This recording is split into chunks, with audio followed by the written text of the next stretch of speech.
nakita na naman natin kung gaano kahalaga sa lalong-lalo na dito para sa Pilipinas, kung gaano kahalaga na lahat, pati yung mga magulang, yung mga teacher, kung sino man mga volunteer, pagdating sa ating mga anak, sa mga bata, ay talagang buong loob natin na tumulong para gumanda naman ang kanilang experience dito sa pag-eskwela. At ito siguro ay panibago na rin dahil nag-lockdown tayo, nakabalik tayo ng konti, pero ito na siguro ang pinakaunang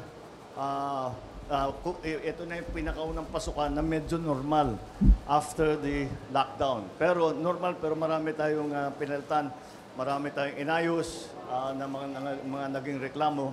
At yun ang pinagtsatsagaan at pinaghihirapan ng ating DepEd Secretary at saka si Vice President Sara Duterte. Yeah. Sige, let's take a few questions. Mr. President, magandang umaga po. Good morning. In connection po sa Brigada Eskwela, since preparation naman po ito sa darating na pasukan, Mr. President, any update po doon sa mga eskwelahan na nasira ng Bagyong Egay? Based po sa report na nakakarating sa inyo, pwede na po bang magamit yung mga classrooms na sinalanta ng bagyo?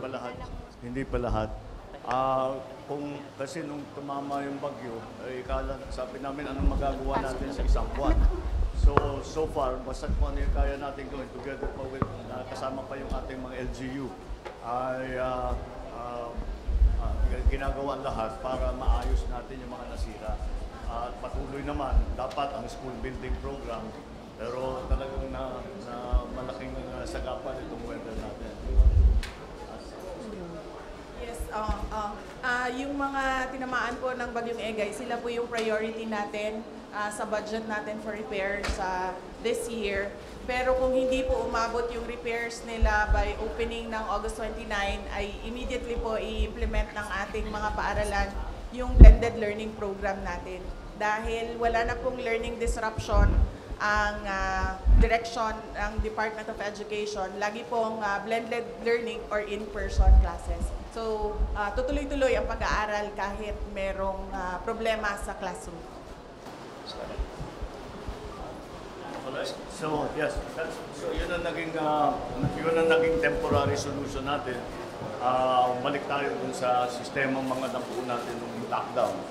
Kundi pa magamit yung mga school building na facilities. Salamat po. Thank you.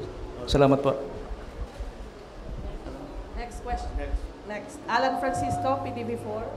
Hi, Mr. President. Good morning. Hi, VP Sara. Magandang umaga po. Sir, can we get your reaction or comment on the launching of DepEd of the Matatag curriculum, sir? It's very significant because here we are trying, ang sinusubukan natin gawin ay ayusin ang curriculum para maging mas bagay sa pangangailangan ng mga batang Pilipino. Kasi nakasama na rin dyan, Matatag program includes all our efforts na para pagandahin ang mga international score natin, especially when it comes to STEM at tinatawag na STEM subjects. Also, binibigyan natin ng pagkakataon yung mga after 10th grade na mamili kung sila ay mag-vocational, mag-technical training o itutuloy nila. So that's more or less the big system changes that we are doing. Yes, apo. Itong Matatag curriculum, this is the legacy of the Marcos administration sa basic education natin sa ating bansa. Lahat po nung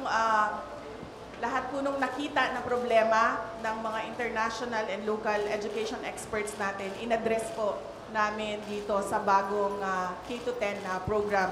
Una na dito yung napakaraming learning competencies. So from approximately 11,000, napababa natin to 3,000 ang mga learning competencies. And sa key stages, grade 1 to 3, dati 7 subjects tayo, binaba natin sa 5 subjects with a focus on math and reading. And then, ang science natin papasok pag grade 4. Para na ako education expert na. Thank you po. Thank you, sir. Thank you, VP. Miss Jinky Batecados, IBC 13. Sir, sinusuportahan niyo po ba yung ipinapanukala, yung opening ng classes ibabalik sa dati sa pre-pandemic pandemic schedule? Thank you po. Pinag-uusapan nga namin. We were talking with the teaching staff here. Tinatanong ko sa kanila ano yung preference nila. Kaya pinag-aaralan natin, the DepEd is in the process. Sila sa kasalukuyan ay meron silang ginagawang study kung ano ba talagang pinakamaganda. Siguro ay malaking tanong yan eh. Hindi ganun kasimple yan. Kasi nung pinaltan natin yung schedule dahil may pandemic, tapos ngayon naman climate change ang kailangan natin pag-usapan. Dahil sa schedule ngayon, napakainit at pati yung mga bata hinihimatay na. Kaya kailangan natin isama sa ating pag-aaral yan kung ano yung mga dapat gawin. So, wala naman kaming preference. Mas gusto namin ito, mas gusto namin yun. Hindi naman. Titignan lang talaga natin kung ano yung pinakamaganda, both for the kids, especially for the children, at saka sa mga teacher, at saka sa mga administrative non-teaching staff. Dahil kailangan papapasukin natin sila, mainit na masyado, baka hindi na kayang gawin ang trabaho nila, magkasakit pa. Sir, last question, Let Narciso, DZRH. Good morning, Mr. President. Sir, isa po sa mga ipinangako ninyo noong kampanya, yung pagtaas sa sahod ng teachers. Pero sa proposed 2024 national budget po, walang alokasyon para sa salary increase. Kailan daw kaya yung kanilang dagdag sahod? Meron tayong increases sa salary standardization law. In tranches yun every year. And noong pagpasok namin last year, pag-upo ko, nagutos si Pangulong Marcos na mag-procure ng study ng hindi lang yearly increase but the long-term outlook kung paano ba dapat ang increases ng sweldo ng ating mga teaching and non-teaching na DepEd personnel. So we're waiting for the result of that study na nandoon yung increases and then nandoon din yung pagkumpara niya sa inflation at sa mga economic indicators, forecast ng economic indicators sa mga darating na taon. Thank you, Mr. President. Thank you, Malacanang Press Corps. Thank you, Madam Vice President.